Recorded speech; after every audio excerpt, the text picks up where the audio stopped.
Hello and welcome to a brand new episode of Page 10. My name is Abbas Momin. I'm your host. We're recording on the 23rd of February 2023. Uh, with me in the studio is a recurring panelist, Karan Patil. Karan, say hi. Hello, hello, hello. Thanks for calling me recurring panelist. That's I'm upskilling my podcasting career. Well, just saying. Joining us from Delhi is our regular panelist, Meghnad. Hi, Meghnad. Hello, hello.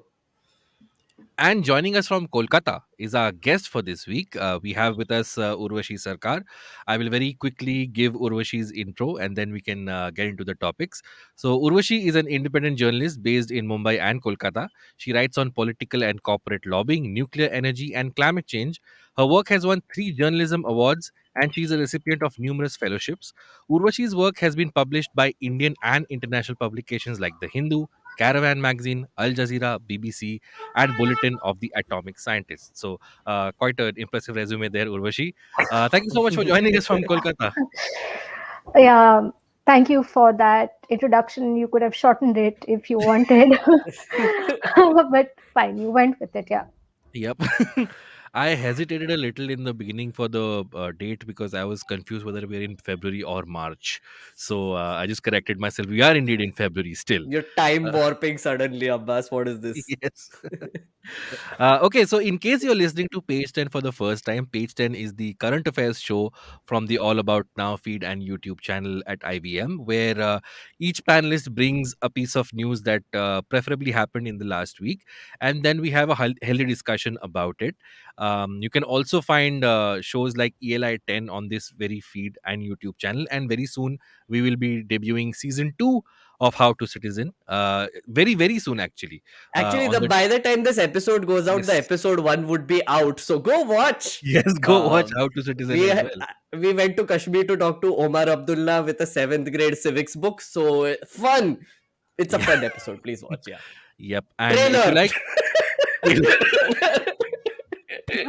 uh, and if you like what we do, please subscribe to the channel and like the video and share it with anyone who you think will enjoy it. So Urvashi, we'll start with you this week. But before we come to your story, tell us a little bit about what you do, and your area of expertise for what you write is very interesting. So, what's your like day to day coverage, and what are the kind of stories you're interested in? Okay, that's a bad question to ask a freelancer because on any given day we're doing, different kinds of projects uh, so let's just say I'm really interested in international affairs Mhm. and the power structures around it. Um, Okay. I'm less interested in bilateral ties as I'm interested in some of, let's just say, the backroom processes. I'm interested in how countries lobby, uh, the kind of players involved, like think Okay. tanks or international organizations. Uh, I love browsing through documents at any given day. I like downloading stuff from the Lok Sabha website, and yeah, it's this is how. Um, yeah, uh, I'm not I as get boring it. as I sound. I'm not as boring as I sound, but I No, I mean, really, you're I get it. making, I I'm get yeah, it. very fond of exactly. going through documents and looking for unusual data or Right. anything Yes. that stands out. I'm still learning on the job, Huh?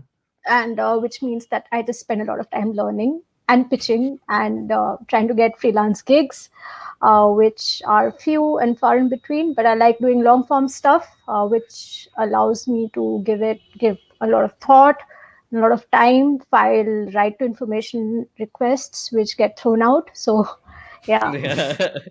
That was some fascinating stuff, Urvashi. So let's come to the story that you're talking about this week. It's from the caravan, and please tell us about it. Okay. So this piece looks at a few concrete things. The first thing that it really looks at is the appearance of this mysteriously titled entity called the Democratic Party of India, or the DPI. And this entity regularly makes an appearance in the filings of the Foreign Agents Registration Act of the United States, which is basically an act that governs foreign influence by governments. And since the United uh, States, being the most important country in the world, a lot of countries lobby there. It's legal and legitimate activity, but it needs to be declared along with uh, the regular expenses, lobbyists on the government's payroll, and lobbying firms as well. Mhm. Uh, Fairly regular activity for any country, I would say, including India. But the appearance of this particular entity, the Democratic Party of India, raises a lot of questions, and things became particularly, what should I say? I don't know the correct word to use here, but intriguing when I started filing RTIs about this with the Indian Embassy in Washington, and my response. The responses were like, we can't give this information in the interest of national security. This is detrimental to the interests of our relationship with the host nation.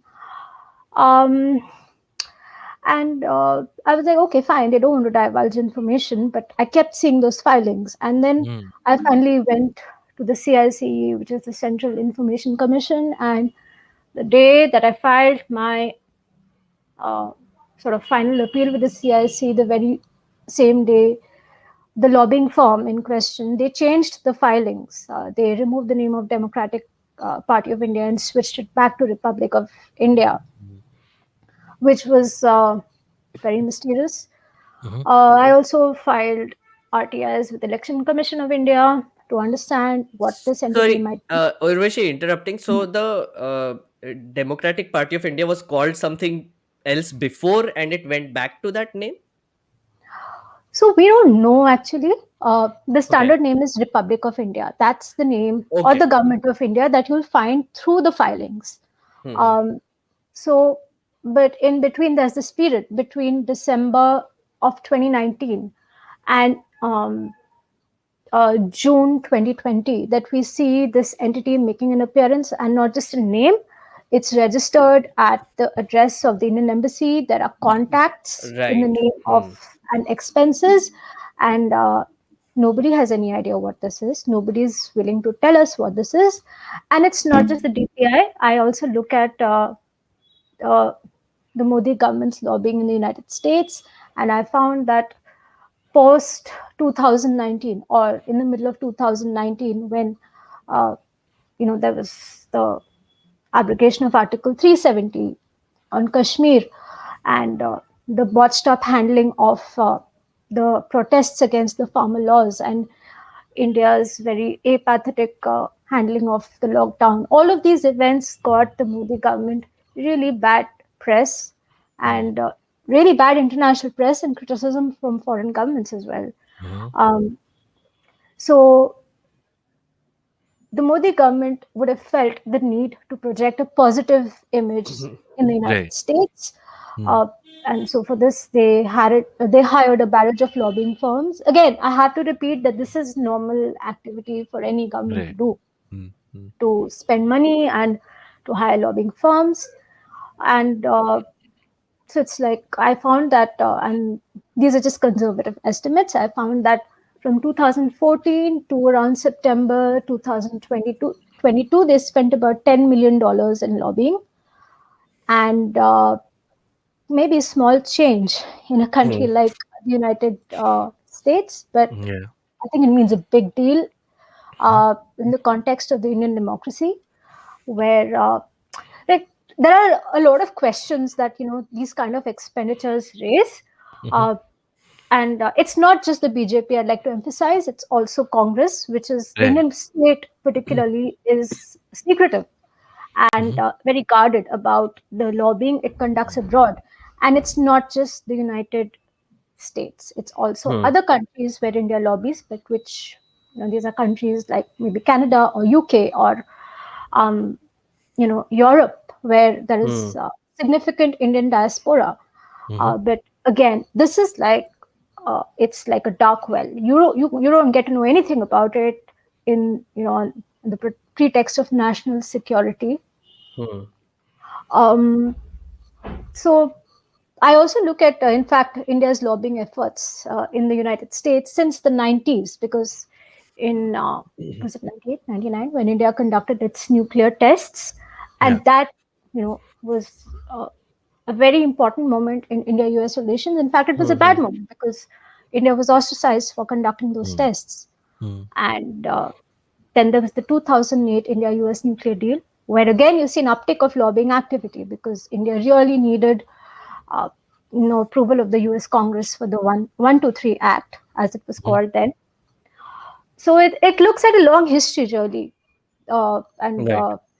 to really show what the Indian Embassy has been doing in the So United States. Yeah. So, like $1 million, I was just checking. It translates to like 82 crore rupees. Yeah, Uh, I did so that quick calculation too. Yeah. yeah, so 82 crore rupees the Indian government ended up spending lobbying in for during this period. Um, like, tell me what happened when this Democratic Party of India did the lobbying. What was the effect of that? Like, were you able to trace that? Like, did their opinion change? So that's the thing. Uh, there are very many questions about this entity, including the one that you're asking. Um, so, for all practical purposes, DPI sort of seemed to exist on paper in the filings of, uh, you know, in the Foreign Hmm. Agents Registration Act filings. And the method that they used was contacting US congresspersons, US senators on issues like Kashmir, lockdown, China, etc. Now, what was the concrete effect of this particular entity is something that even I couldn't trace. Hmm. Because, I mean, when you're asking questions of the state, they're not really going to respond to you. We Mm, ask Right. questions of the embassy, we ask questions of the Indian government, we even ask questions of US senators, but nobody responded to us. But that entity exists as of today, even on, I mean, you go to the US government website, the Department of Justice website, you can download it for yourself and it's still there. I mean, the name has been removed from the records, but the earlier records still exist. And Hmm. there's no explanation for this entity. And we calculated around $78,000 spent in the name of this entity. And but the payments came from the Indian Republic. I mean, Right. you're spending in the Right. name of the Democratic Party of India, but you're um, spending the payment. The Republic of India is paying you for this. right. Hmm. And also, before we forget, this is also a period from in 2019, or I think it was 2020, when the Overseas Friends of BJP USA, it registers as a foreign agent in the United States. And of BJP USA has been in the United States for many years together now. But it's in Hmm. 2019 that they register as a foreign agent. So clearly there is a Mm. lobbying impetus that's happening, and that's one part of Hmm. the larger story that my article is trying to tell. I have a Right. very basic question, Abbas. Sorry, if I That's may. it. Mm. Um, can you just explain in very simple terms what US lobbying looks like? Because, like, I mean, it's a very confusing thing sometimes for me. कि होता क्या है exactly? मतलब इतना पैसा दिया है 82 crore rupees or whatever. होता क्या है उसके बाद? Like 82 crore rupees, where do they go? What happens after that?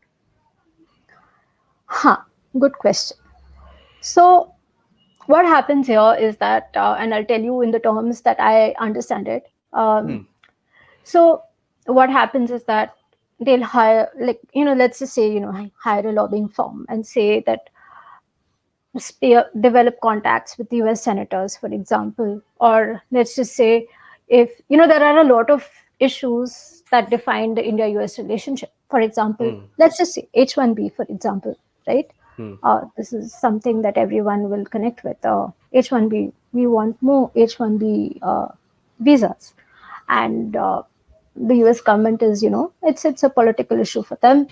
But maybe the Indian government will not just have its ambassador and its official minister speaking to their US Hmm. counterparts about it, but maybe they could hire a lobbying firm and say, please, just कुछ articles press में छपवा दो, ये senator से थोड़ा बात करवा दो. Ask them, like this Indian American senator is like, he's pro India. Just he or she is pro India. Please press our cause with them, and see if a bill can be introduced or something of that sort.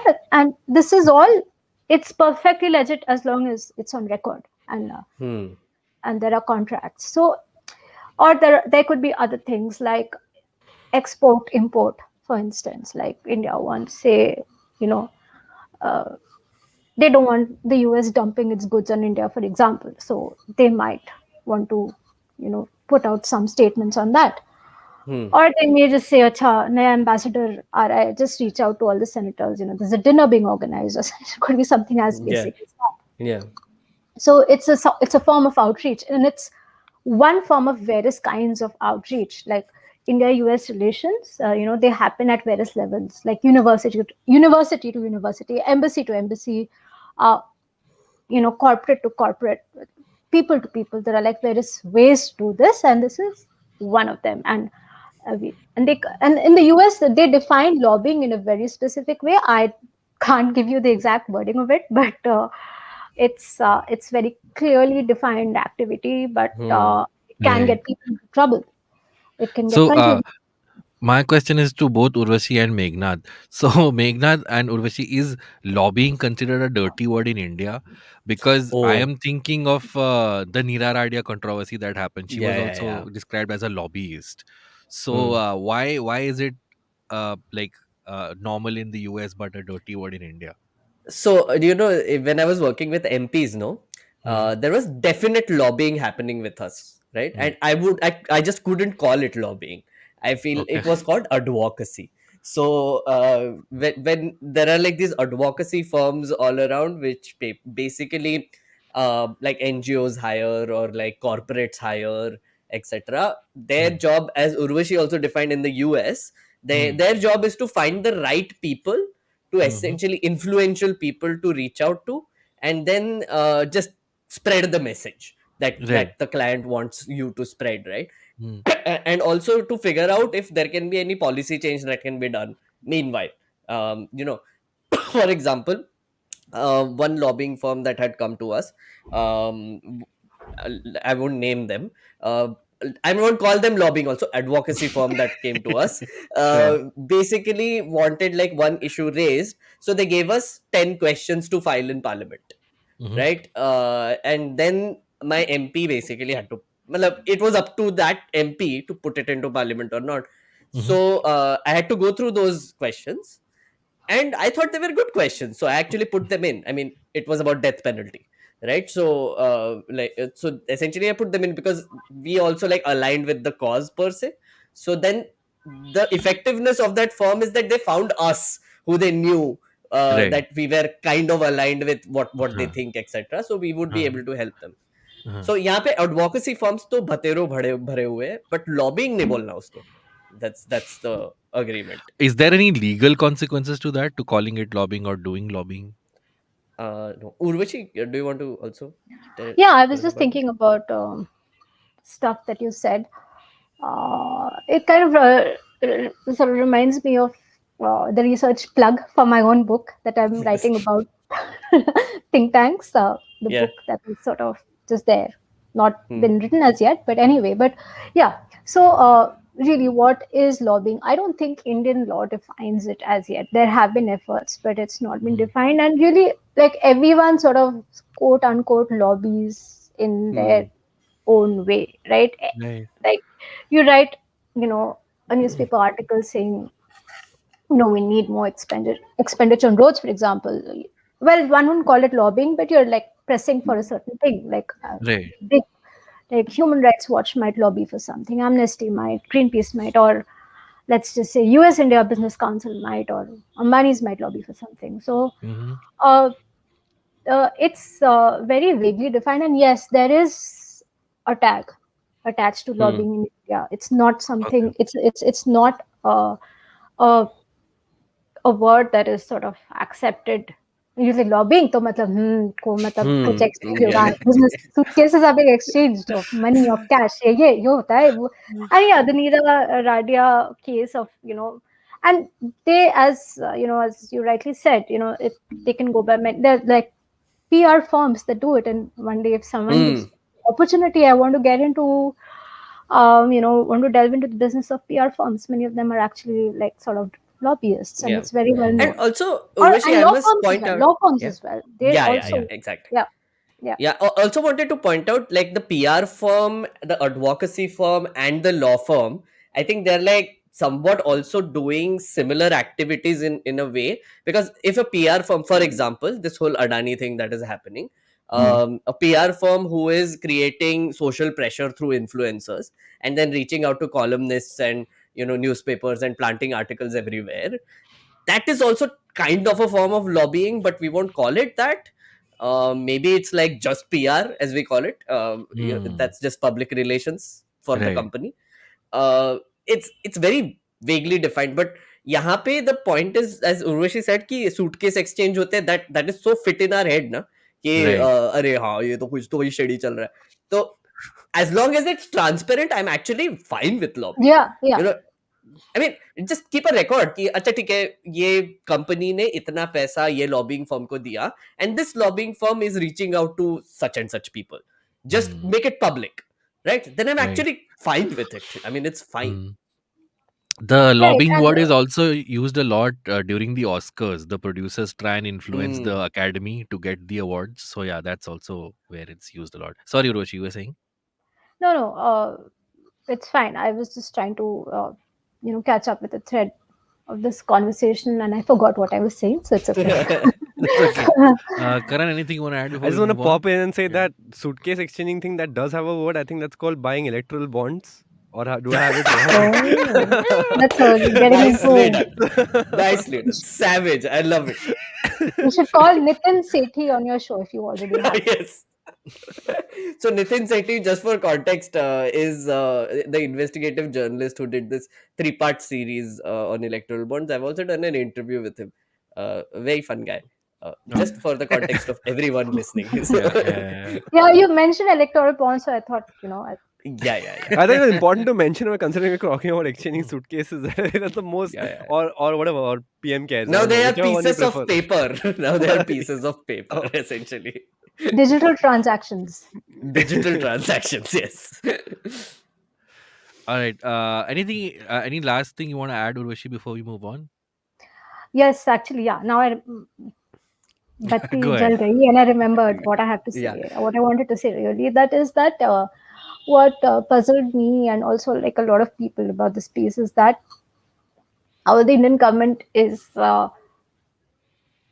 disassociating itself with any of this lobbying Yeah. activity. Hmm. कि ये it's as if नहीं ये है ही नहीं, this doesn't exist, this doesn't exist, we're not aware of what this is, why this is. And even like even if you try and press for a response on not just Democratic Party of India related activity, but just Republic of India related activity, there's just no acknowledgement of it. And Hmm. this is problematic. Hmm. Uh, Problematic at various levels, which I maybe, we can like, talk about it at another time. But something about it sort of nags me is Hmm. why do you have to maintain so much secrecy around something? At least acknowledge it. Do we even know which budget head all of this is under? Do we know if this is taxpayer money? Do Hmm. we is this kind of like 82 crores, right, back of envelope sort of with the Hmm. dollar fluctuation? Any audits like is who's accountable, right? And Hmm. this is Hmm. just we're just talking about India US lobbying, that too what is there, what is publicly declared. We don't know what is publicly not declared. Hmm. So we don't know, and these are like supposedly like deep state activities which we aren't supposed to question, but something that I find myself interested in and asking questions of. Yeah. There's a very good book I would like to recommend by Josie Joseph. Yeah, It's on the deep state. It also talks a little bit about this, which is basically lobbying efforts, essentially. But yeah. I just wanted to add to what Urvashi said very quickly. Um, that I find that very strange also when I read your story. I mean, everybody knows that governments lobby in USA all the time to get projects sorted, to push their agendas, to have, because the US has such a big influence internationally. Why is our government sort of shying away from admitting that they are doing this? I mean, sure, you might have a stand, like the government has a stand about 370, which it wants to push in the USA. So from that perspective, it is kind of legitimate for them to do this, but hiding doesn't make any sense. True. we I will. mean, honestly, we are not completely aligned with the US, right? Even like geopolitically, I don't suppose, because we. Hello, can you guys hear me? Yeah, yeah. Ha, Yeah, okay. yeah, Yeah. yeah. Sorry, everybody just went blank. So, so anyway, like I was just asking, like, is could that be one reason? Because we're not totally allied with the US. We do buy weapons from Russia. We do buy weapons from US as well. But I'm sure there has to be some friction going on over there. I know once upon a time it was like a massive friction with, this is like back in Indira Gandhi's days when we had the India-Pakistan war happening and all of that. But now, could that be one reason? This question is for Urushi, of course. So Hmm. just wanted to like check that off. So you're saying you're trying to understand if friction, that's sort of Hmm. potential friction between the two governments, is the reason why Hmm. India may not be, or the current Or government is at not. least how it is perceived, right? At least what the perception is that US, like for from our perspective, Hmm. US does support the Pakistani army or the state of Pakistan for their sort of Hmm. equipment requirements. I mean, we do know that they buy Hmm. weapons from the US. We do know that we Hmm. buy weapons most, like, I think at some point in time largely from Russia, but now we're buying more American weapons as well. We have that S-400 missile system, which is like a topic of discussion for a separate podcast already. But like, it's still, could that be one reason why we're keeping it separate? Could it be so simple a reason or complicated a reason? Um, See, last year, in the last couple of years, especially in the U.S. Congress, that there were like a lot of some resolutions which are not for India, especially Hmm. for its treatment, on for what it did in Kashmir.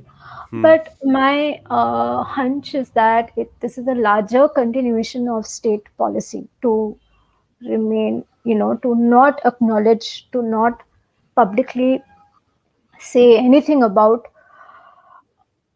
any lobbying activity that happens Right. abroad. Hmm. Hmm. Right. And again, this could be because you know lobbying is very, very amorphously defined in India. There's no definition, and it only has a, sort of a bad tag to it. Hmm. Hmm. But Hmm. considering there are substantial amounts of money involved, like one of the things that like I kind of got trolled for, like, हाँ $10 million, like एक US engineer की salary इतनी, मतलब $8 million होता है, like what are you talking about? I am not talking about US engineers to begin with. We're talking about Indian state expenses, and yes, Hmm. there are Hmm. countries that spend a lot more, like Saudi Hmm. Arabia, Russia, I think even South Korea. These are heavy spenders, but Right. not India. But just because of that, I think to not sort of say, well, 82 crores in any other context would mean a big sum of money. So Yeah. why are we being Yeah. dismissive here? Right. Yeah. Agreed. All right, we're running out of time, so thank you, Urvashi, for that piece of news. We will move on to my news for this week, which is rather shocking and sad.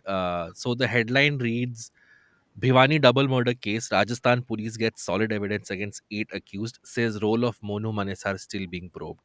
So this is a case from Rajasthan, Bhiwani, Rajasthan, where on the 16th of February, the police found two charred bodies in a bolero of two people, and they were later identified as Junaid and Nasir.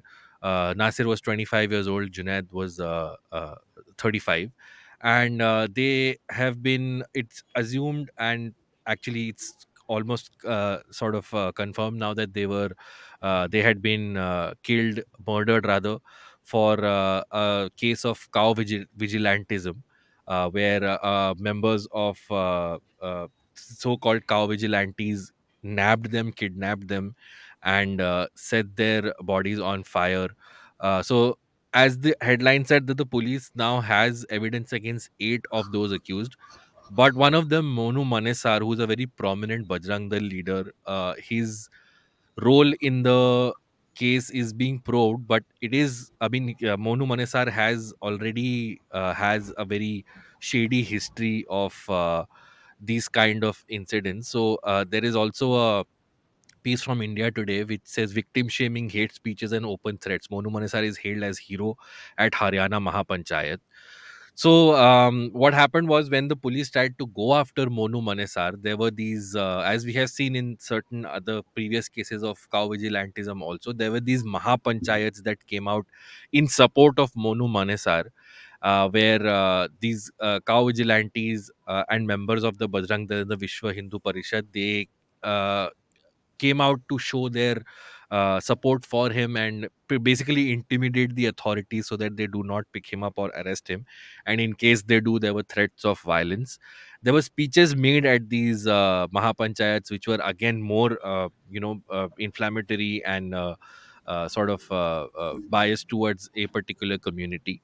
There were videos of this which went viral, but again, the police really has not taken action against this. Um, I mean, in a sort of very a very sad irony, there has been a case of cow vigilantism before, where another boy called Junaid was killed, and yeah, so this happened on the 16th of February, and really for the first 2 days there was very little coverage of this in the news media. It were the smaller independent online media houses that picked it up, and then it started getting some momentum, and then it started getting covered.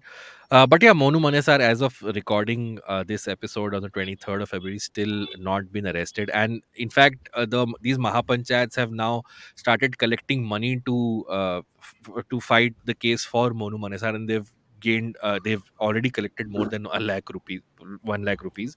Oh God. And at Hmm. these Mahapanchayats, they're trying to ascertain that those at fault were the boys who were killed, and not Monu Manesar.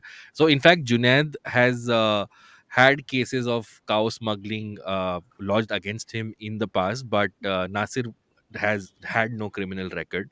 So yeah, just again one of those instances once again where the so-called cow vigilantism is going out of hand, and it doesn't seem like we have any sort of sway over it. So Respite. yeah, respite from it. What do you guys think? I'm sure nobody has anything Man, positive to honestly, say that was a about really that, sad but story. And like yeah. the photo, I think the photo in the Times of India article that had this story had Monu Manesar with two guns by his side, Yeah, so there are sleeping on a God, bed. I yeah. mean, viral totally videos of innocent him. guys. We've got Uh, this. He's not suspicious at all. It's like I don't understand. And is he getting support from his own party people, or is Of course, yeah. So these hmm. Mahapanchayats, he's a member of the Bajrang Dal, got and the it? Mahapanchayats that are happening. One of them were from in a place called Manesar in Yeah, Rajasthan. yeah. So yeah, these people are the groups which have participated in them, include the Bajrang Dal and the Vishwa Hindu Parishad and the Ram Sene. So Oh, yeah, nice these trifecta. the trifecta and a smaller Yeah. these groups that do things like this. So yeah. Urvashi, Meghnad, any comments from you guys? There was this bizarre story that came out right after this, which Hmm. was about Haryana police registering FIRs against Rajasthan police. Hmm. Like, so there were some 30-40 people who the Haryana police accused them. They were wearing police uniforms and they basically went into the complainant's house and sort of harassed the people there. That's the news article I was reading. I'm not sure if this is true. What is the story here? There were Right. no more details than that. And the Yeah. other thing is, I think Monu Manesar also issued a few videos saying that he's innocent. Saying he's um innocent. Yeah. yeah, After the bodies were found. yeah, and he has a YouTube channel where he does these YouTube and he does Facebook lives of his vigilantism and Hmm. activities. One more thing that people are asking is, how has Meta let this run? Like, Right. basically Hmm. he did all these Facebook lives, very very violent, dangerous Gruesome. Yeah. Facebook lives. um Lives, and then people are asking Meta ki, how is this guy existing on your platform? Hmm. Hmm. uh, so that is another thing that I was Yeah. just Yeah. wanted to Yeah. add. Urvashi? Whenever I read this kind of stuff, it kind of what does one even begin to say? Hmm. Hmm. It just kind of makes you feel numb because I mean, I mean the kind of let's just say like whatever coming of age or whatever. This didn't happen in that kind of country. Like in the early Right. 2000s when I was going to college or even started working, this just wasn't the context. This wasn't Hmm. part of. This Hmm. wasn't the kind of country that we thought we would be growing into or working as adults or and there is this, what should I say, it's like, I mean, with regard to people like Monu, Manisar, and countless others, in fact, who received a lot of support and a lot of, uh, frankly, scary, Hmm. sort of, they Hmm. draw their blood literally from Rallies. the support Yeah. that they Hmm. get. Hmm. It's it's made the atmosphere so vicious, and uh, friends from the community who are affected and who the conversation on this is sort of no longer possible Yeah. Hmm. because True. the wrongs have multiplied by such an extent and you're just sort of dumbfounded. I'm just saying, as citizens, we seem to have lost the will and vigor to respond to these kind of things, and uh, it's just been an endless saga of violence against Yeah, Hmm. true. this Another Muslim interesting thing is state isn't even a BJP ruled state. So if you community. think that they are able to sort of क्या कहते हैं उसको arm twist their way in their states, that's Yeah. also not true. Rajasthan is not one, Hmm. but still, Monu Manasar is free. Yeah, it just seems like a vicious cycle that we're trapped in. I hope we don't have to cover such stories in the future, but that's where we are right now. At this point, we will take a short break. When we come back, we'll hear from Meghnad and Karan and see what they have to say. So let's take a short break and we'll see you right after this. Hello, hello. It's been another great week on the IVM Podcast Network. Listeners, presenting to you Club Saris Says, the premium tier offerings for our podcast. Club members will get exclusive Cock and Bull episodes every Monday, extended and unfiltered versions of the guest episodes, access to the Club Saris Says Discord server, and audio offerings such as ad-free episodes and early access to guest episodes. Also, members get to decide the topics of the live episodes and get their name on the producer's slate at the end credits. On Has It Aged Well, myself and Urjita are joined by stand-up comedian Ronak Rajani to decode one of the most loved romantic movies of the 2000s, Rehna Hai Tere Dil Mein. New episodes are out on the IVM Pop channel. On The Habit Coach, Ashton is joined by magician and author Suhani Shah. She talks about her growing up years, performing magic from an early age, and more. On Storytellers and Story Sellers, Vineet talks to actor Raj Singh Chaudhary about his new movie Thar and his journey in the world of films. And on The Origin of Things, Chuck gets us to guess a popular song you must have heard and sung in college. Tune into the episode to find out more. Once again, don't forget to visit our merch store on the ivmpodcast.com website. We have some exciting stuff for you. Follow us on social media. We are IVM Podcasts on Twitter, Facebook, Instagram, and LinkedIn. If you like our shows, spread the word, tell your friends, and don't forget to rate and review them wherever you're listening to them. You'll also find all our shows on youtube.com/IVM Podcasts. And finally, we would like to thank our sponsors this week, Yono SBI, Capgemini, and HDFC Mutual Fund. Thank you for making this possible. And we're back on page 10. You've already heard from Urvashi and me, and let's see what Meghnad has for us. Meghnad, I believe we have yet another sequel in the saga To you've been following. Yes, the Adani Saga, the sequel, is what we are doing today. I think we did two of these, three of these. No, this is Three the of these. fourth This is one. part Three four, of yeah. This is part four of the Adani Saga.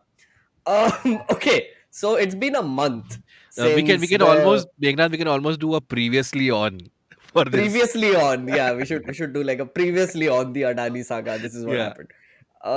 So it's been a month since the Hindenburg report came out, and Adani shares continue to crash this week. Mhm. That is the backdrop in which we are talking again. Mhm. The latest development in this story is basically two things. One is Forbes published a report, and the other is Bloomberg also published a report. Now, Okay. what is happening essentially is that Hindenburg did the initial reporting. Now I think the foreign publications also saw that, oh shit, ये तो बहुत बड़ा story हो सकता है. So now they've started to dig in and like try to find things. And Forbes found something very fascinating. Hmm. Now, if you remember, Abbas, like last time we spoke about this, how we know Adani's name kept coming up in the Hindenburg report, but Right. the response from Adani was that he had nothing to do with these group of companies. Yeah. These are all third party transactions. We don't know what is going on there, so we are not responsible for what happens there, which is technically legal. Hmm. Ethically incorrect bhi ho sakta hai, but like whatever. So Hmm. now Forbes has published a report which actually, according to them, establishes a connection between Vidor Adani and the Adani group of companies. Okay. Okay, so I'm going to explain this as simply as I can. Again, it's a complex web of shell companies that we are talking Mm, about, mm, right? mm, mm, mm. Now, there is Vidor Adani, who is the stakeholder in this firm called the Acropolis, right? Acropolis. Let's just call it Acropolis. Mm. Then Acropolis basically owns this other company called Worldwide Emerging Markets. It's an investment firm, right? Now, this has all the shares that are owned by this investment firm are Adani shares, right? Okay. Now, what this company does is that it goes to a Russian bank and it takes a loan, putting the Adani shares that it has as collateral, right? And then it takes the loan and then gives it to another unnamed entity which they don't know where the money went, right? Okay. So essentially, the beneficiary of this entire thing through these like layers turns out to be Vinod Adani. Mm. Um, Again, very complicated, I know, but what you need to understand is Vinod Adani ke do teen layers hai shell companies ke. What Forbes is saying is that that one layer of shell company bought shares of Adani, use that as proof with a Russian bank, which is the second biggest bank in Russia. The bank is called kahan gaya? VTB Bank. Okay, so the VTB Bank, so they took loan from VTB Bank and then they gave that loan to someone else, some unnamed entity, which they don't know where the money went, right? Okay. Um, so again, that's the basic what is going on, Structure, right? huh? Um, so the amount wise, they are saying that by April 2021, so there's this beachmake company called Pinnacle, right, which had borrowed $263 million, and out of that they have lent out $258 million to an unnamed party. So Pinnacle is the lowest layer of this whole like chain, which actually took the loan, right? Mm. uh, then there is also another company which they have named called Afro Asia Trade and Worldwide, which holds $4 billion worth of promoter stock in Adani Enterprises, Adani Transmission, Adani Ports, and Adani Power. Even that was used as collateral to take more loan from the same bank. Hmm. So that is the overall random story, right? Matlab random nahi hai, sorry. It's Right. a complicated, very important part of this whole saga. Yeah. Um, it says that Afro Asia and the Worldwide, those two companies, they have no other investments other than Adani groups. So 100% of things that they own, the stocks that they own, are Adani's. Okay. So bottom line is that this Pinnacle wala jo loan from VTB, it was secured by the value of Adani company shares, Hmm. right? Which establishes we know Adani's role in this whole thing, Yeah. which they had denied, right? So that's the Forbes story. The second is Bloomberg. This is a very weird and interesting one actually. So now there is this Norwegian pension fund called KLP. Okay, now KLP had bought a few shares of Adani Green. This pension fund had bought a few shares of Adani Green. Um Now what happened is that they found out that Adani Green actually pledged those shares to this SBI ka unit, which took a loan and then they invested it in a Carmichael plant in Australia, which is a coal plant. So Okay. again, Oh. very, so basically, okay, simply put, they took a loan in the name of a green company and put it in a coal company, right? Yeah. So the pension fund that put in money got mad and they're like, screw you, we are withdrawing, we're out of here. And they withdrew. And then basically Adani Green ke stock like बहुत गद्दे गिरे, right? Hmm. The thing is, SBI का जो unit है, it's called SBI Cap, Mhm. that gave a letter of credit of $300 million to put it for the Carmichael project based on this one investment, right? Um, now Adani Green has fallen from 1900 rupees at the start of the month to now it's at 500 rupees. So that's Oh a my. drop of 73%. Hmm. Okay. So Abhi, at this point of time, Adani ji is no more in the top 25 rich list. He keeps sliding. He's, I think, Yeah. 26th now, as last time I checked. $120 billion have been wiped off from the company's value over the last month, right? Okay. There are a few more related news which I'll tell you. Yeah. But Yeah. before Yeah. Yeah. that, a funny tweet. Okay. Yes. So when this whole shit was happening, the first thing they did was national security. No, Yeah. sorry, Yeah. national pride, right? Oh, please save national pride, India. Huh. conspiracy. So there were a few of these influencers, lobbyists who, sorry, I had to do that. Like these influencers who went out and started tweeting, ki, oh, for the name of for our country, take out 5,000 rupees and invest shares in the Adani group of companies, Hmm. etc. Right? Hmm. Hmm. I don't know who listened to them, but if you did listen to them, then there was this very funny tweet someone did. Unbhucks who followed this advice that day and invested their hard-earned 5,000 rupees. Today, their investment is approximately equal to, if you invest in Adani Enterprise, 2,530 rupees. If you invested in Adani Total Oh. Gas, 1,422 rupees. Bajao thali. So, Wow. so So it's basically fallen by 50% since then, which was already yeah, yeah. falling. Oh, Yeah, it was also falling. So like total gas to has become total gas. yeah. Green is going down because of this. Yeah. Enterprises was rising, but now it's going down as well. Ports, transmission, सब कुछ नीचे जा रहा है. So basically, last week's hasn't been great for the Adani group of companies Yeah. either, right? At all. Hmm. Another piece of related news. Remember we spoke about how LIC put in money into the Yeah. Yeah. Adani group, and then Yeah. LIC ka chairman came out and said, "Oh, I'm not worried about these things. Like Yeah. Hmm. Yeah. it's all going to be great." Today, news comes in that their investment is going into negative. So they put in 30,000 crore rupees. It went up till 56,000 crore. Now it's back to 30,000 levels and going lower. So now Hmm. LIC maybe जो पैसा डाला था, so CNBC has reported that even that has become negative. Yeah. I think as of today, it's minus 50,000 crore.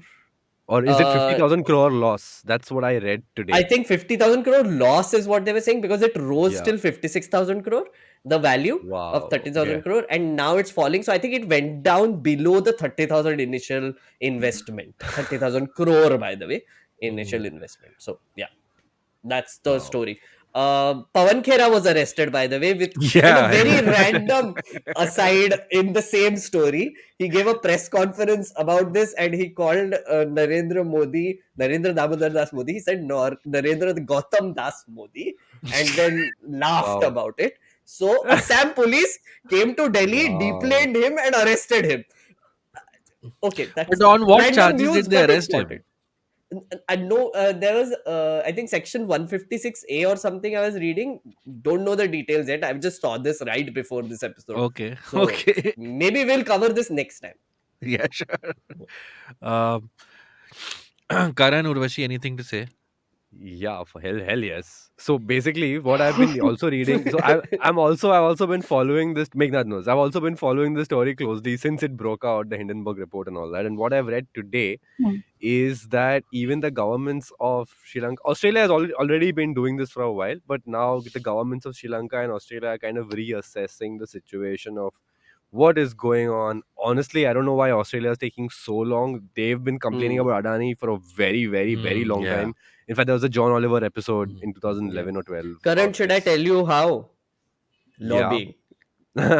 Yes. Love it. That's why they Yes. haven't done anything. But Quite go on. literally suitcases of money in this case. Exactly. So, but yeah, so I think with Sri Lanka also doing it, and I'm it's only time will tell if Bangladesh also does it or not, because and Egypt also. But the fact that Sri Lanka is already doing it, considering their deal is quite new as compared to Hmm. like Australia, is possibly like really bad news for Adani. Good news for us, but Hmm. bad news for Adani for sure. Hmm. So, Bad but news yeah, for us also possibly is what I'm worried about. But yeah, Urvashi yeah, wants to say something, I think. yeah. Yeah, I actually was trying to dig up this tweet by the journalist Pamela Philippos. She Hmm. tweeted about a small investor who I think committed suicide after, he lost a lot of money on Adani shares. I'm Oh trying shit. to dig up that tweet. Mm. I remember seeing it. I'm going through a timeline to try and, yeah, it stood out for me Hmm. because it was something that I was wondering as well कि कितने सारे लोगों ने पैसा डाला होगा अडानी में thinking अरे ये तो नहीं डूबेगा तो बट Hmm. हाँ. think Hmm. about it. So especially in I mean I think a lot of investors are they don't have that much money and they'll just put it into shares that they think will do well and Hmm. they've hedged their bets on Adani, then Yeah. it would have been pretty disastrous for them. And the other thing that sort of was I was thinking about is that this whole case of shell companies, and it's a problem with I think overseas banking. Hmm. We've seen it in previous cases. Also, this complete lack of transparency that you can create these companies and you can do these transactions. It's a solid problem I think in international financial banking as Yeah. well. Mm, So mm. um, But and Urvashi, like I was to thinking. and when you yeah. Yeah. Hmm. No, I sorry, I just No, go ahead, interrupting go because ahead. I was thinking with the Bloomberg thing, it kind of blew my mind about how global finance has become Hmm. in general. Because like एक pension fund somewhere कहाँ पे था Norway में, right, is investing in an Indian company to take shares, pledge them, take a loan from an Indian bank, and that credit note from an Indian bank, and then put it in Australia for another project. The chain of that in my mind when I read it, I was like, that's nuts. That's just, I don't know how, when it happened, or did it always happen, but it actually shows you the influence of Adani throughout the world, to be Yeah. honest. Like, I mean, or at least these companies that are doing this, Mm, maybe not Adani, because who knows who they are, but mm. it's crazy. I was just stunned. Yeah, and in the last few years, I think last year or was it last year, I was just reading a business magazine. It had the list of what India's top 100 richest, and Adani was like some 27th or Mm, something, huh? mm. Hmm, And now hmm, just look at him. I mean, he's sort of in just a few years he became whatever India's hmm, richest man, Yeah. like rivaling Ambani's wealth. And at that time, I was thinking, how did it happen so quickly? hmm. And As now we know. pointed out by Rahul Gandhi in the parliament. Yeah, how did it happen so But quickly? yeah, he's Yeah. back Yes. to 26 now, so it's not much. Like Yeah. net growth is only one. So Yeah. All So, right. Cool. We'll keep our eye on the Adani Saga, Meghnad. I'm sure if there's any development, you will update us with that in the coming weeks. Yeah. Which I brings am us, how much just yeah. as time a did you spend understanding this whole thing? How much? this is an ongoing saga on this podcast now, Urvashi, where I read the Hindenburg report, then I read Huh. Adani's response to the report, then I read Hindenburg's response to the response, then I followed all the coverage. Then there were many things that happened after that, one after the other. This is the other part of it, which Yeah. is like new revelations coming. And every time I like look at this, I've been following this like crazy. I think Karan I knows this, and we've also been nerding out about it a little bit. But every time something happens, it's just like something else is happening in some other part of the world, which is somehow related to what is happening here. It actually is. This story is actually showing me how uh, global everything has just become very quickly, and how we are also not able to comprehend it maybe. But this shell companies which you were talking about, at these British Virgin Islands, the Mauritius firms, the Singapore firms, all of these things, they are actually enabling this globalization Hmm. and of finance in a non-transparent Yeah, way, the but Panama still they Papers. are. Yeah. Like the moving of money from one part of the world to the other is so rapid that it's kind of crazy to me. Hmm. All right, thanks, Meghnad, for that. Which brings us to the last story of this week. Karan, what do you have for us? I'm gonna keep to the theme of bad news and just sort of bring to everyone's attention about today marking a year of Ukraine being invaded by Russia. Today being Hmm. 23rd of February. As we record, Yeah. yes, Hmm. as we record today is 23rd of February, and it is the 364th day of Russia's invasion of Ukraine. Uh-huh. Um, I think since this is big, I don't want to go into the reasons about why this. It's a very Hmm. long story, although I Hmm. can, but it's a very long story about how this war has come to being. But just we can touch this upon later. Yeah. But just want to quickly run through some numbers by everyone. Since Russia has invaded Ukraine, and if we have to take into consideration only the amount of manpower and equipment that has been intended for invasion, Right. Russia has lost 100% of their armored combat vehicles that were intended for invasion, 100% of tanks that were intended for invasion, 100% of artillery that was intended for invasion. When you say intended for What? invasion, As in, just Matlab say for deployed.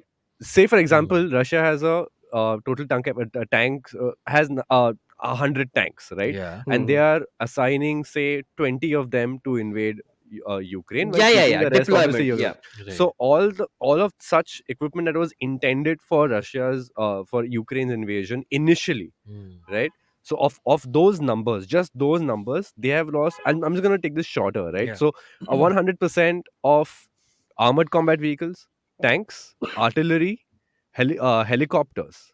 All of this, Hmm. 100% of whatever they was supposed to deploy initially as per their plan is gone.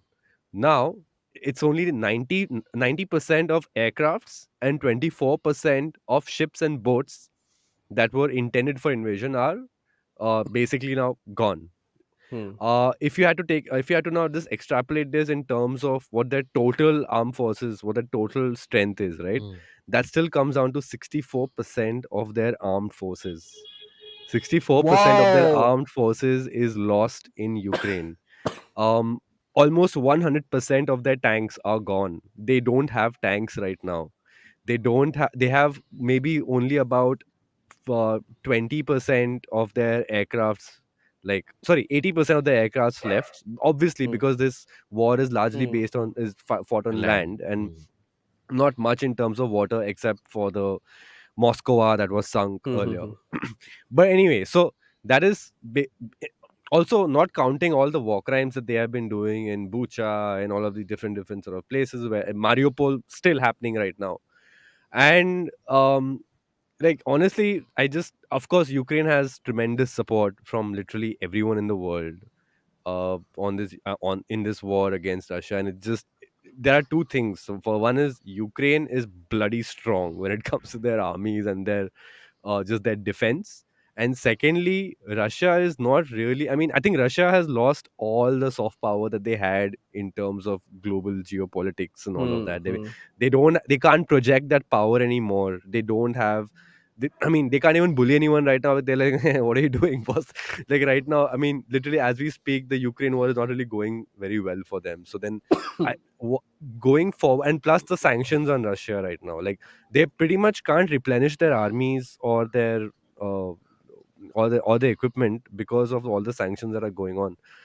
I just want to put this out there. How much longer do you guys think that the economy could sustain this? Hard to say. Like, Urvashi, do you have any estimates? Like, Like hard to None. say.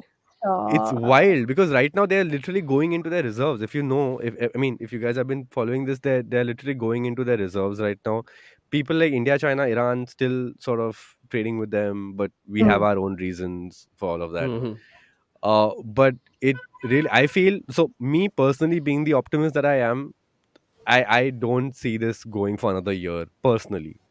Uh, just Basically, you're saying Russia is in a way worse position of than course, now like than they were a year ago. yeah, Okay. 100%. Hmm. I don't think I don't think they even like expected this to be the case. And if you Okay. see the maps of whatever they've captured so far, it's only the already Russian speaking Places. provinces, Yeah. yeah, Yeah. Yeah. provinces in the Yeah. on the east, Yeah. and that they have sort of taken over. Of course, Crimea as it is. Crimea तो पहले ही ले लिया था. Yeah, Hmm. and yeah, but personally, I don't know if any diplomatic solution over here is Hmm. going to be the case. I think Russia is going to wear themselves out at some point. Putin's going to be like, "Oh yeah, we did it. We got these little bit Ah. of territory," and that's how I predict it to go. He and Putin Do is we going to have call. any? Do we have any numbers for the human lives lost? Yes, Uh, we do. That's 584,000. This on the this is on just on Russia's side. Russia's side. Yeah, I believe we have a total casualty number of 584,000. This includes killed, wounded, and prisoners of war. Oh wow, that's Yeah, 5.8 lakh people. that's 5.8 lakh people. It's not a pretty sight But at this all. includes the wounded as well. This includes the wounded as Hmm. well. Wounded, dead prisoners of war. Yeah, Hmm. I mean, honestly, I think back. So I started following the war literally on day one or maybe day two. Hmm. It's every day. So there's this few sort of silver linings to this that Hmm. I keep thinking of is the daily addresses that Volodymyr Zelensky does. He still does Hmm. even as we speak right now. The Ghost of Kiev. If any of you remember, the Ghost of Kiev was this lone fighter pilot, Yeah. turned out to be fiction, Hmm. but was this lone fighter pilot flying over the skies of Kiev, trying to shoot down other aircrafts. Apparently, he got 5 kills. So the name Ghost of Kiev happened because he got. It was rumored that he got 5 kills in one sortie, which is basic, which is kind of like a record. There has never been a time when one aircraft has gotten 5 kills Hmm. in the same sort of flight. And also there's this one iconic clip of the president standing in the middle of Yeah. Kiev on Yeah. the street with his internal Bodies. minister, defense minister, all of these guys Yeah. looking absolutely fucking dapper, by the way. They were all, Yeah. and just saying that we are here. We don't need your protection. Basically talking to the Western powers who were asking him Hmm. to evacuate from Yeah. Ukraine, saying, "We are all here. My guys are here. My ministers are here. We don't need your sort of evacuation plan. We only need weapons." Yeah. Hmm. And so, and of course, what was the warship that fired on that island? I believe it was called Snake Island, and there were these. I think 15 or 20 soldiers on that island. They basically told the ship they were talking to the ship on radio, and Hmm. it's again a very popular story that the ship was saying that we are going to fire upon you if you guys don't surrender, and they're like, we are not surrendering, you can go you know where, basically. Hmm. Hmm. And the story goes that they fired and they got killed, but eventually it was revealed that those guys, most of them survived, Hmm. and I Right. believe they are still prisoners of war in Ukraine. Hmm. What's the significance of Biden visiting Ukraine a couple of days ago? It's a huge middle finger to Putin. Okay. I mean, can you imagine the leader of the free world, Right. who is essentially your main geopolitical rival, Hmm. visiting the same streets that you are planning to raise to the ground? Hmm. That that does send a message that doesn't need to be even Hmm. like like whatever, like articulated Right. in that matter. If that So, matters. does that mean now this is the ultimate David versus Goliath story of our time? That Who's David? At this uh, point, who's David? I'm saying Russia is David right now because Ukraine has all the Used to be support. Goliath, now became David. I mean, like, Yeah, I mean that's that's the the. biggest like But I actually wanted to ask Urvashi also this question about the soft power which you mentioned, right, Karan? So, like, Urvashi, can you give us an idea of how much damage Russia has just generally caused, like soft power wise? Uh, right now, I was, if you don't mind, I rather than soft power, which I think we can like Hmm. talk about it another time, since we are discussing Russia Ukraine. I think it's Yeah. more important to talk about the nuclear dimension of this Yes, conflict. please. Yeah. Yeah. Like, Yeah. I was just looking at the doomsday clock, which is sort of tells you how close the world is from, not from extinction, but from complete destruction. And this is like compiled by scientists. And January 23rd, the Bulletin of Atomic Scientists said it's 90 seconds to midnight, Hmm. right? And Hmm. this is because, like, if you even saw what happened in Ukraine just like a few months ago, where I think Russia took control of the Zaporizhzhia nuclear power plant, uh, Hmm. which is an extremely it's, disturbing to say the least for a nuclear power plant to be the site of conflict. Hmm. And Russia has also threatened to use nuclear weapons against Ukraine. Now, when we have, yeah, and I think a few months ago, the uh, International Atomic Energy Agency chief said this madness has to stop now. Hmm. So, and there's no telling about how this war might continue, like even if it Yeah. continues for a year or two, like, and like you've already said, like Russia's like lost so much, and it's still sort of there, its boots are still firmly on the ground. So what does it really seek? And with as increasingly conflicts have a nuclear dimension to it, I think that's where one needs to exercise like a lot of uh, you know restraint in even how we talk about the war or we write about it, Hmm.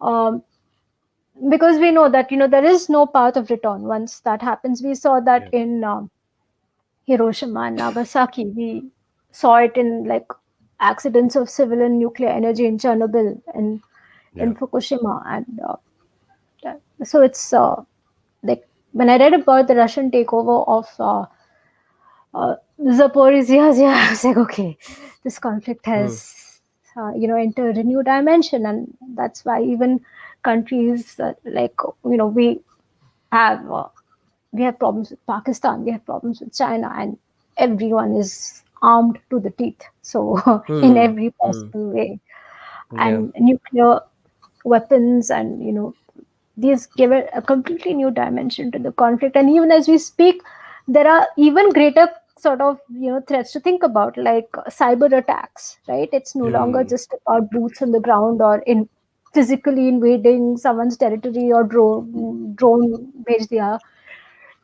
There's the whole cyber attack. The Hmm. evolving nature of conflict becomes more sophisticated, more Yeah. precise. That's what worries me, frankly. Yeah. That is something that I was going to mention towards the end of this episode. Like now that the physical war with bullets and all is kind of, I wouldn't say it's waning down, but it's still at some level much lower than what it, in terms of intensity, that what it was say last year in Feb. But I think Mm, now we're going to see a lot more in terms of virtual warfare. mm, It's not surprising. I mean, Russia is much advanced in that sense as well. In terms of nuclear, sort of complete nuclear catastrophe, I'm still not sure. I'm not disagreeing with you in any way, but I mean, to No, me, you it just can looks disagree. like. It's okay. I No, I don't. No, I don't. I completely do agree with you. But I'm just like, in my mind, I'm thinking that if anything the war has taught us, right, or this war has exposed rather, is Russia's complete ineptitude in terms of their maintenance of their weapons, even the kind of weapons that they have.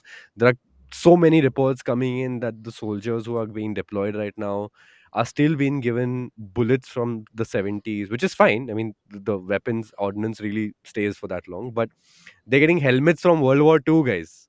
They're still Hmm. getting helmets from World War II. They're getting equipment from the Cold War. You don't know. The jury's still out on whether these might work or not. Mm, And the Hmm. same, you can extrapolate that same theory to even their nuclear weapons. mm, Nuclear weapons do need a lot of maintenance, at least on a, I mean, if not on a daily basis, at least on a weekly basis. They do need a lot of maintenance. Now, Hmm.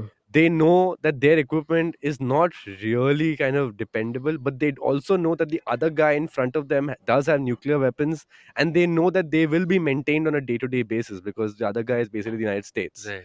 and we know how reliable their sort of, all their weapons and all are. So I don't know if we will get to that nuclear sort of complete nuclear catastrophe. But Not there are yet, already at least. signs. So just to add to that, so there is this news item which I wanted to point out about that Russia suspends only remaining major nuclear treaty with US.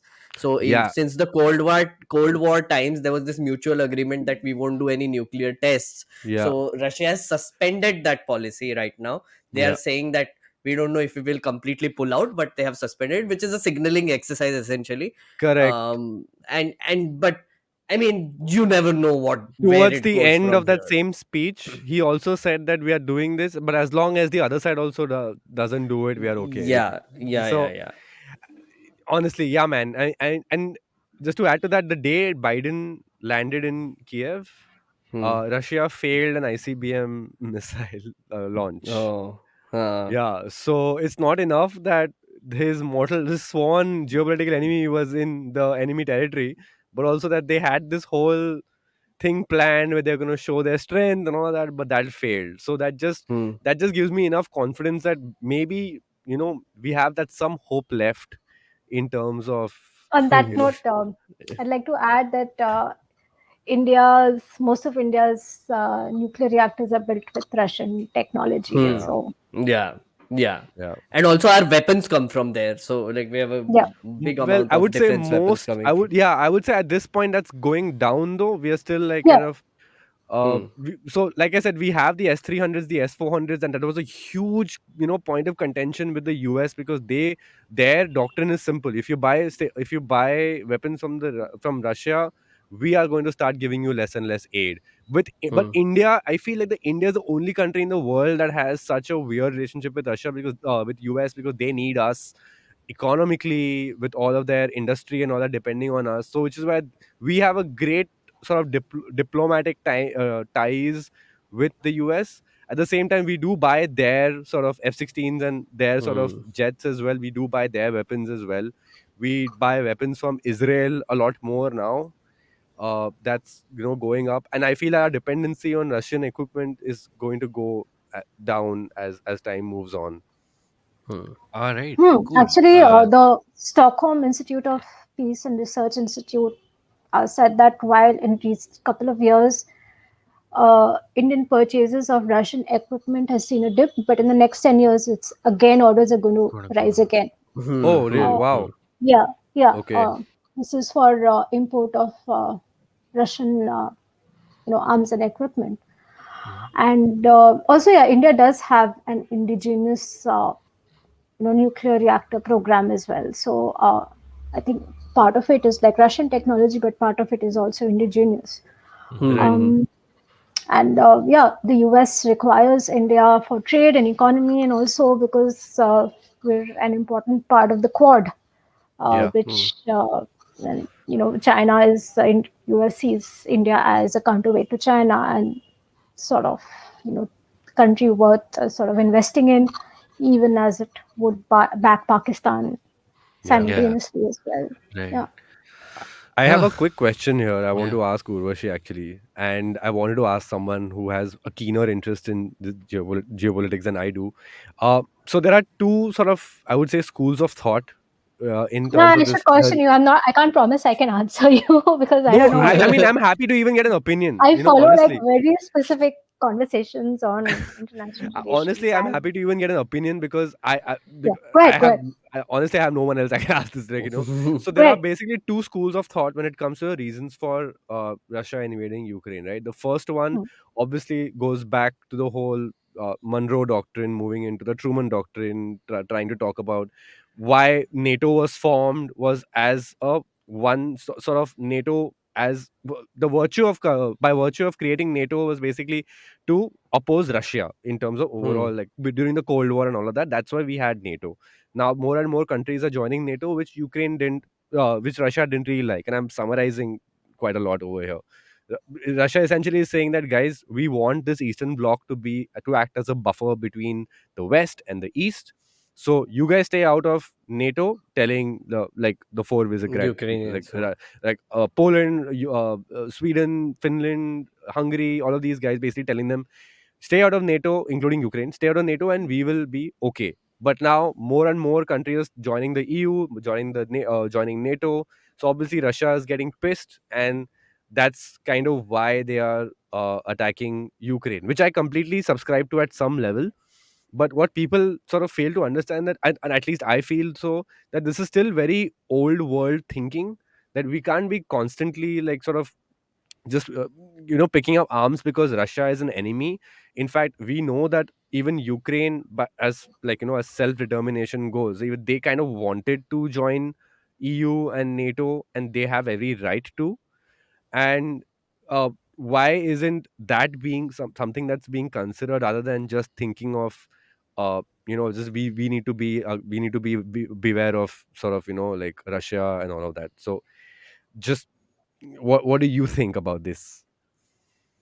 About Ukraine's membership of NATO and how Yeah, I that mean, is is it provoking like, Russia. yeah, like for example, the war, some people think the war is happening because NATO kind of provoked Russia into getting Hmm. into a Hmm. war. Well, some people think that, no, technically Russia is not respecting the people of Ukraine's wishes, which is to join NATO, which is to join EU. Hmm. And both is possible, right? Russia can be independent of what they want, just mind their own business, while the same thing with Ukraine. Nobody really wants a war over here, is what I'm trying to say. Hmm. Hmm. So, do you subscribe to the idea of the West kind of cajoling Russia to attack themselves by doing all of these diplomacy behind the scenes, getting people to join NATO, and just sort of provoking Russia in that way?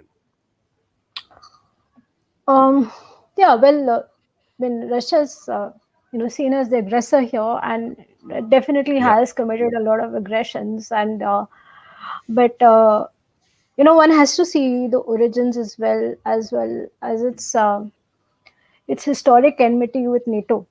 And yeah, if NATO has been committing provocative activities, and if if Russia sees that as sort of a anti-Russian and pro-Western neighborhood is being built around them, then they would definitely feel attacked in their own backyard, which they look at Hmm. it as their own backyard, because these countries were also former Soviet Union yeah, countries. So maybe I mean, again, I'm not really qualified to comment on that, because it's just something that when I look at it, I think one needs to get into history, like and the origins of how all of this stuff happened.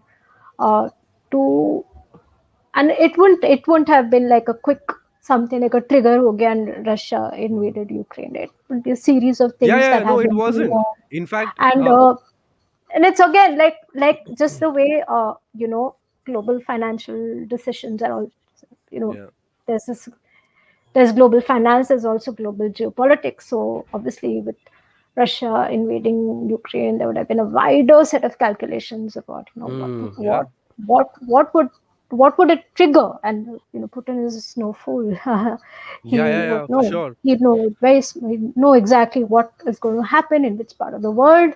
Uh, Everything was possibly calculated, though I know the Western press is like Putin is like this madman, and well, but Putin he's the leader of Russia, for a Yeah, reason. yeah, So it would be a complex set of calculations that would have uh, induced Russia to invade Ukraine at the time he did. And the timing is so important. Like, what yeah, else was Hmm. going on in the mm, world, in that part of the world, at that point of time? So you'd see like it's like a complex bunch of reasons, and Yeah. yeah, maybe one won't want to. I don't know, like offhand, just just about NATO. I think it would have been a wider set of uh, you know developments that Russia was Hmm. reacting to. yeah, Yeah. Yeah. yeah. I mean, from what I remember, so the first few expansions of NATO happened in like 98, 99, Hmm. thereabouts, back when Yeltsin was in power. But that time nothing happened. They did say that they weren't happy about it, but that time nothing happened. Then cut to a few, maybe I think 10 years later, Helsinki Conference 2008 is when they decided to let Georgia into into NATO. And the very next day, I think Putin and Russia sort of curb stomped Georgia, they by attacking them. Even Chechnya happened around the same time.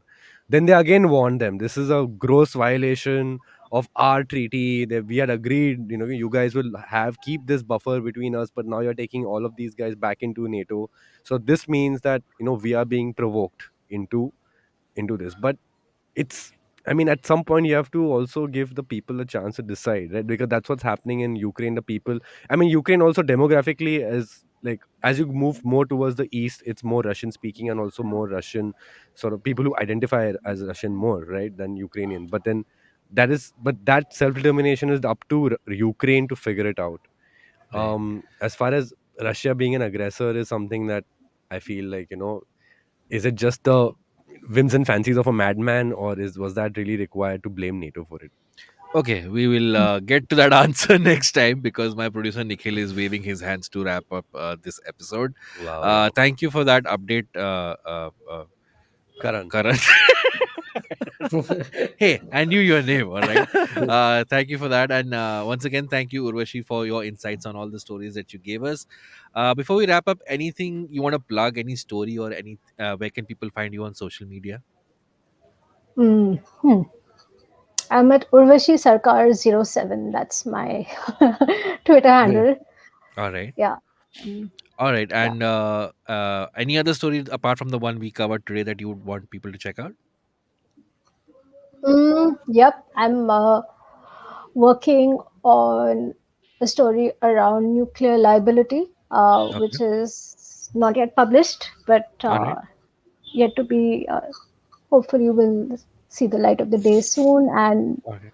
goes to whether we have enough insurance to cover compensation in case of a nuclear disaster at any of our Right. nuclear power plants? And the answer is no. Oh God! So, It's like, Spoiler alert. thanks for that. Why was I even hopeful about it while listening to this later? Uh, no, thank you, the But answer is Urvashi. always no, but my article reports, well, how we Give don't you the even reason have the behind the no. compensation which we said we would collect. उतना भी नहीं हम लोग के पास तो क्या किया जाए that's All the right. Meghnad, where can one follow you and anything you want to plug? Follow me on me Meghnad at on Twitter, and also Meghnerd on YouTube. Um, to plug, please go watch the first episode of How to Citizen, which should be Yep. released by the time this comes out. Yes. First guest was Omar Abdullah, as you must have seen. Yep. And next guest is someone who is from the world of TV, because we are going wild in this season. एक politician, एक TV वाला, एक film star, कुछ भी कर रहे हैं हम बेसिकली. तो this is going to be a fun little season of How to Citizen, where every one of them is sitting with us and reading a seventh standard civics book. Important to point out, because society is regressing, so we need to go back to our seventh grade civics. Nice. Karan, where can one find you? You guys can find me on Instagram. I'm at 22 kgp. If I want to plug, if I want to plug something, I Yeah. do want to plug. Keeping to the topic of what I Mhm. discussed, is this lecture by an American professor called John Marsheimer. Okay. It's available on YouTube, and I Sure. believe it's the We'll put Harvard. the link in the Yeah, description. it's Yeah. a Harvard. yeah. I'll share the links as Yeah. well. It's a Harvard Union, I think Harvard speech, Okay. or a lecture, Uh, and it really like kind of puts into perspective about why Russia is invading Ukraine. all right. S- Maybe people might not agree Oh, with it. I've Some seen people this might one. agree with it. Yeah, I've Yeah, that's I the seen mean, one this is one. a very Yeah, good one. John yeah. Scheimer's lecture. Yeah. yeah, and just to give you context, this one actually made in the background of the first Crimean invasion, which is in Okay. Exactly. 2014. Yeah, yeah, But yeah. literally everything is still the same. Like if you just listen to it right now, you'll be like, oh yeah, this is what's happening in Ukraine. Right. Anyway, Hmm. so All it's right. a it's a great lecture. I implore everyone to watch it. Cool. We And know my we name know is what Karan is going to do. what? The Russian Ukraine saga from now on. Oh So yeah. Yeah, it's been really sort of very interested and Enthu. very clued in Yeah, on it. yeah. All right, cool. And my name is Abbas. You can follow me on Twitter at Abbas Momin and Abbas Momin88 on Instagram. Thank you everyone for joining in. Thank you everyone on the panel. We'll see you all next week. Till then, bye bye. Thank Bye. you. Bye. Bye. Bye.